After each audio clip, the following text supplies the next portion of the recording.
اور اے پیغمبر، اگر ہم کوئی عذاب جس کا ان لوگوں سے وعدہ کرتے ہیں تمہاری آنکھوں کے سامنے نازل کریں یا اس وقت جب ہم تمہیں اٹھا لیں، بہرحال ان کو ہمارے ہی پاس لوٹ کر آنا ہے، پھر جو کچھ یہ کر رہے ہیں اللہ اس کو دیکھ رہا ہے۔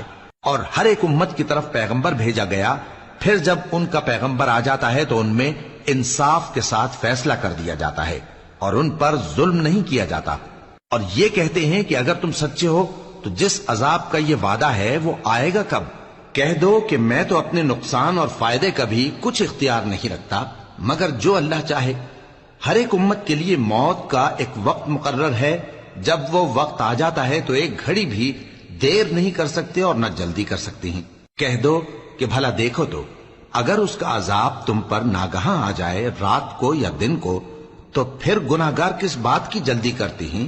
کیا جب وہ آ واقع ہوگا تب اس پر ایمان لاؤ گے؟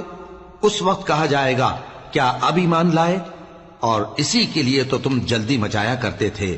پھر ظالم لوگوں سے کہا جائے گا کہ عذاب دائمی کا مزہ چکھو، اب تم انہی اعمال کا بدلہ پاؤ گے جو دنیا میں کرتے رہے۔